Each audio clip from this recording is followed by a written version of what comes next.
एक वैश्य की कथा आती है, उसके कोई संतान नहीं थी, बहुत धन संपन्न था, धन की कोई कमी नहीं थी उसके। शिवजी का परम भक्त था, रोता था, मेरे घर में संतान नहीं है, संतान नहीं है, संतान नहीं। किसी ने प्रेरणा दी, साधु महात्मा ने, शिवजी को मनाओ। सोमवार के व्रत का बहुत बड़ा महात्म्य है।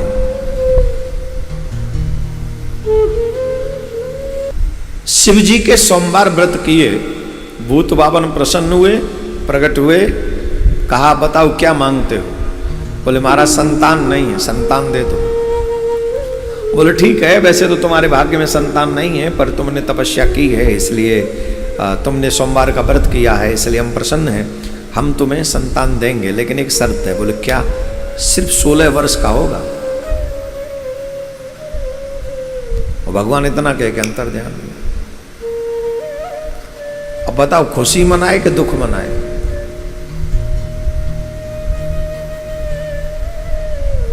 खुशी तो इस बात की कि अभी तक तो कोई संतान थी ही नहीं, हो ही जाएगी, और दुख इस बात का रहेगा ही 16 वर्ष।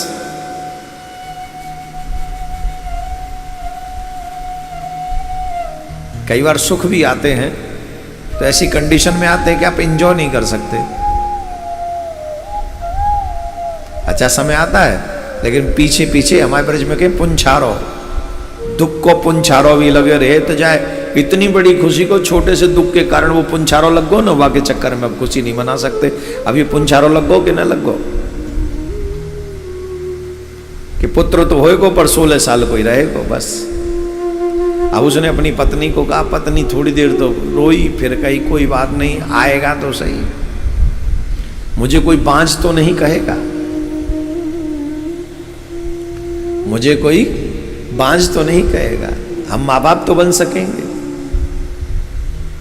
बोल ठीक है। संतान हुई, खूब भगवान को धन्यवाद दिया।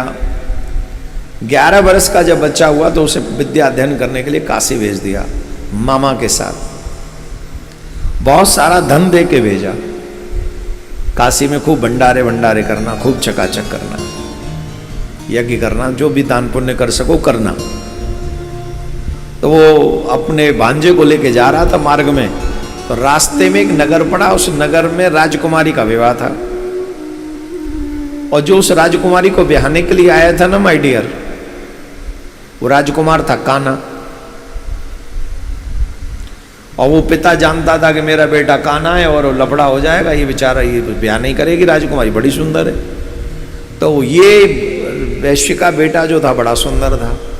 आजकल की तरह नहीं है कि 45 साल का हो जाएगा तब सोचेंगे। 11 साल को वो राजकुमार, 11, 12, 13 साल को ही होगा, बड़ा सुंदर था। उस बच्चे को कहा कि तुम मेरे बेटे की जगह विवाह कर लो, और जब विवाह करके लाओगे तो बहू हम ले जाएंगे। अच्छा कह कुछ सकते नहीं, वैसे आदमी युद्ध विद्ध ज्यादा करते नहीं। और वो राजा की फौज, मिलिट्री, सब राजकुमार कैसे हिम्मत करे, तो वो भी हाँ में हाँ मिला दिया। बोल ठीक है करवा दो ब्याह। बैठ गया, ब्याह कर लिया, फेरे पड़ गए, सब हो गया। और जब जाने लगा तो राजकुमारी के उसे मौका मिल गया, दुल्हन थी वो तो उसके कान में कह दिया, मैं तेरा असली पति नहीं हूँ, तेरा असली पति तो कान्हा है, बाहर बैठा है, तू यहाँ से जाएगी तो कान्हे के संग ब्याही जाएगी। उसको सब बात पता चल गई और उसने कहा मैं तो जा रहा हूँ। वो तो चला गया अपने काशी। जब राजा को इस बात का पता चला तो राजा ने अपनी बेटी को भेजने से मना कर दिया, और बेटी ने स्वयं ने कह दिया कि मेरे फेरे जिसके साथ हुए हैं मैं उसी के जाऊंगी, नहीं तो नहीं, मैं यहीं ऐसे आजीवन रहूंगी, अकेली बैठी रहूंगी। वो काशी चला गया। काशी में विद्या अध्ययन भी करता था, सुयोग्य दान भी करता था, यज्ञ करता था। एक यज्ञ चल रहा था, 16 साल पूरे हुए। यज्ञ के चलते चलते पूर्ण होने से पूर्व वो बालक आ गया अपने कक्ष में, और वो बीमार होने का, क्योंकि समय आ गया, कोई ना कोई तो बहाना बनेगा, तो उसकी मृत्यु हो गई।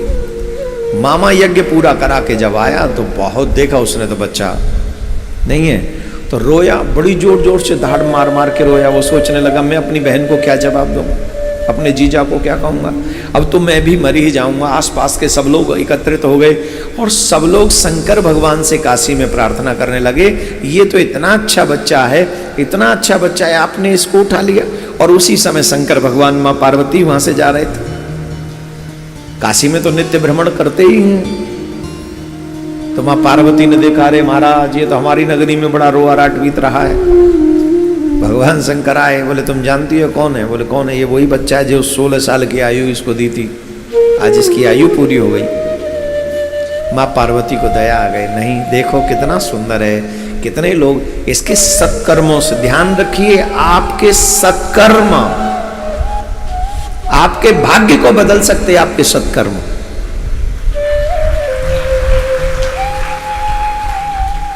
और आपके बुरे कर्म आपके भाग्य का नाश कर सकते हैं।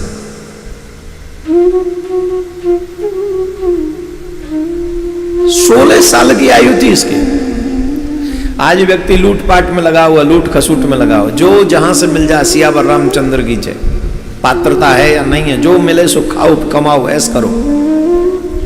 एक माला करने में सांस फूल जाती है, कैसे काम चलेगा? आपके हाथों से कुछ सेवा होती रहे, आपके जिह्वा से नाम गायन होता रहे, आपके पैर तीर्थ चलते रहे, बड़ों के आगे आपका सर झुका रहे।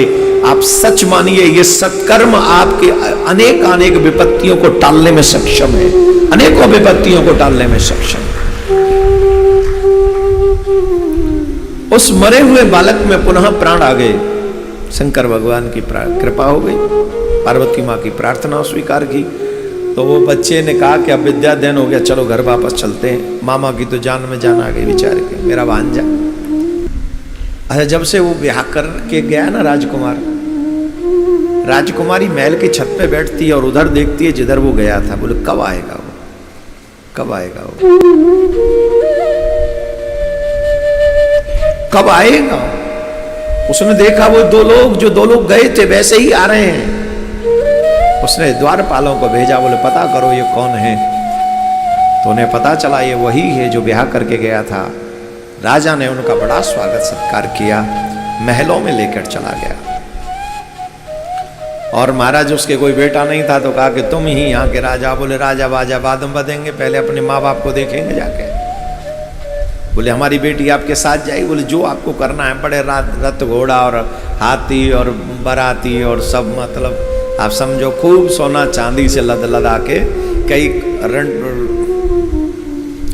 कई कुंवारे तो ये सोच रहे हैं कि उसकी जगह हम क्यों नहीं थे। ले फोकट में कुछ नहीं मिलता है। कई तो सोच रहे वैसे के बच्चे की जगह हम होते, कुछ करके आए हो, हमारे माँ बापों ने कुछ किया ऐसा। माँ बाप के सत्कर्मों का फल भी बच्चों को मिलता है और बुरे कर्मों का फल भी बच्चों को भोगना पड़ता है, याद रखिएगा। सेठ जी के उस सोमवार के व्रत का फल है कि उस बच्चे का विवाह ही राजकुमारी से हो गया।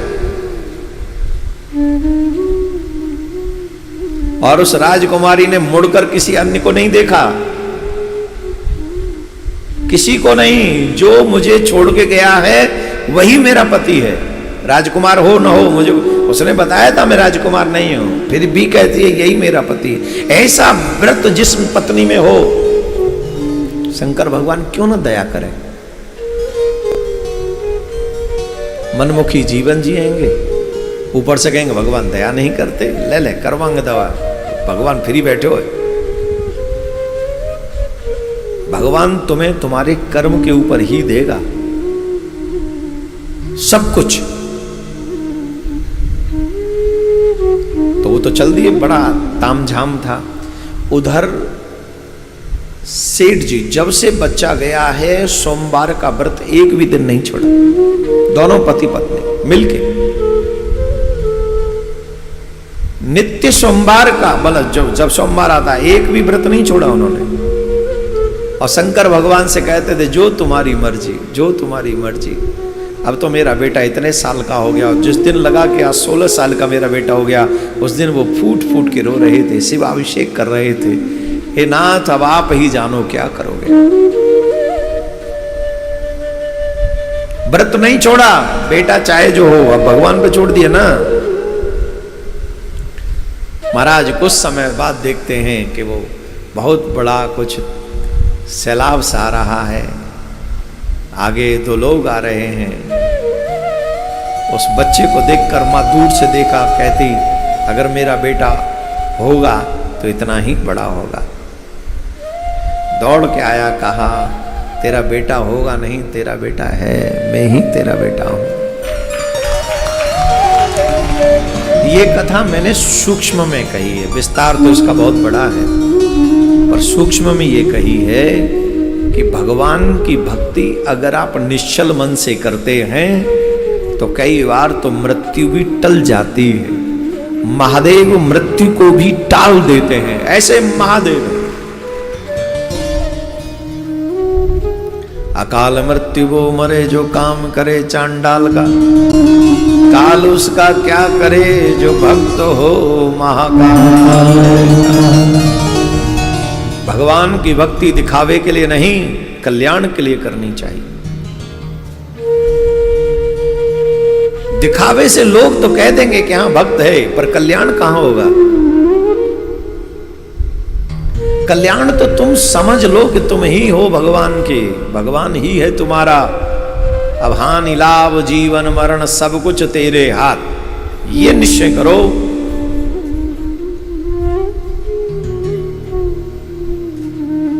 कुछ योजना बनाओ अपने जीवन की, इतने साल तक ये करेंगे, इतने साल तक ये करेंगे, इतने साल तक ये करेंगे। हम चर्चा कर रहे थे किसी से कि ऐसे जीवन जीना चाहिए, ऐसे जीवन जीना चाहिए, हमारी ये योजना, हमारी योजना। किसी ने कहा कि महाराज आपको क्या चिंता करने की जरूरत है, आपके तो इतने चेला हैं।